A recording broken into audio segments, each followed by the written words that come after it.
feel good. Hey, this is Endrick bringing you another audio commentary. This one is particularly short. It's only to show a particular build order or strategy or exploit or whatever you want to call it. I'm doing this one solely for the benefit of those of you who have not seen this yet. So if you already have seen this, then sorry, wasted audio on you probably. But for those of you who haven't, this is important.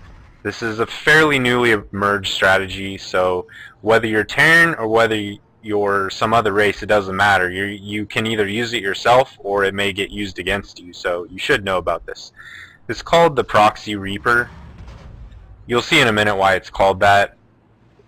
In fact, I guess I should point out that with my particular build here, I'm doing my barracks inside of my own base, so maybe it's not really a Proxy Reaper in this case, but because of this map and how close our two bases are right here, see, I can jump my Reapers from here right into my opponent's base.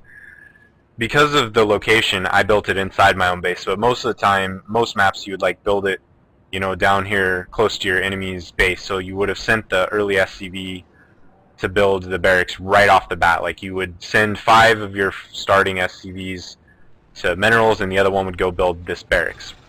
So I delayed slightly because I needed to wait till I got 150 minerals so I could have my 6th starting SCV get a little bit of minerals and then just build right here and make this little jump once I get my Reapers. Regardless, I'll tell you the build order for this later, and scaudios.com will have the replay file, so if you want the build order, I know you missed it or missed part of it as far as what I showed on the screen, but just go to the site, download the replay, and you can watch it in slow motion if you need to and get all the little details.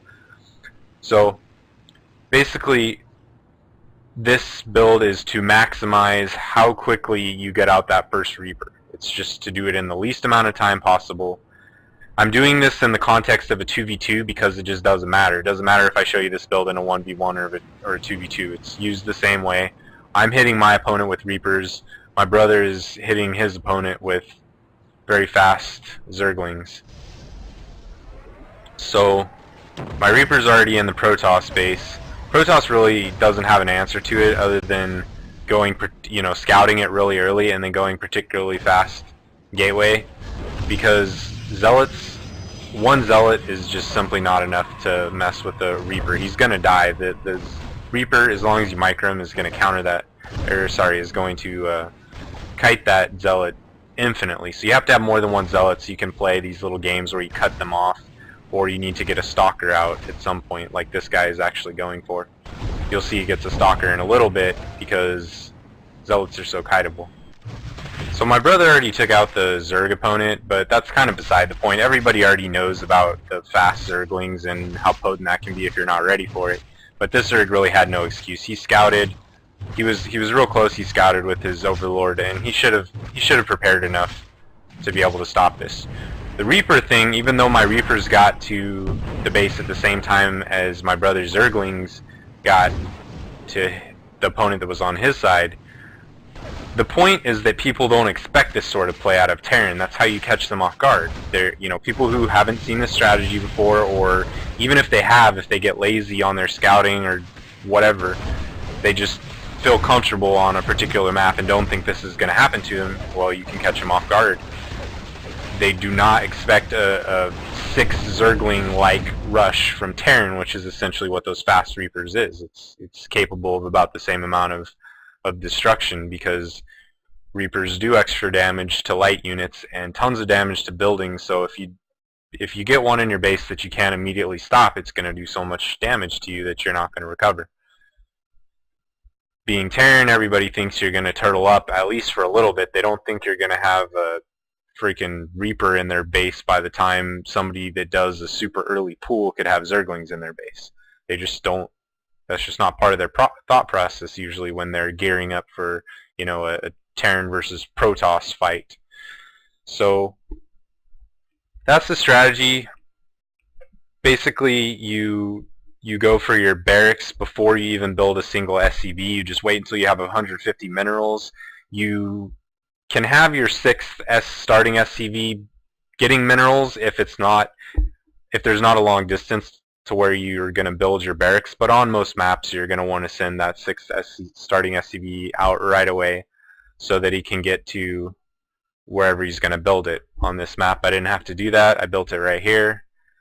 So you go on your SCV timing based on that, but you don't build another SCV before the barracks. You build the barracks first, and then the next thing before you build your 7th SCV is you put up a refinery. The second that refinery pops, you put 2 more SCVs on it so that you're going with the full staffing of 3 SCVs on that refinery right when it becomes available. You build the tech lab on the barracks right as the barracks finishes if you have enough gas. If you did it right, you should have just barely enough gas by the time your barracks is done. Then once the tech lab is done, you should have just barely enough gas and minerals to build your first Reaper. Before you queued up that Reaper, you would actually have built, I believe, 1 SCV. Again, go back and look at the replay on staudios.com and watch the build order and take it from there. Be prepared to play against it or be prepared to abuse it yourself. The strategy is probably not going to stay around for long. Maybe Blizzard won't feel that there's any need to fix it, but maybe they will. So while it hasn't been nerfed and while there's still plenty of unaware players out there, go ahead and abuse the hell out of it. Just have fun with it. Until next time.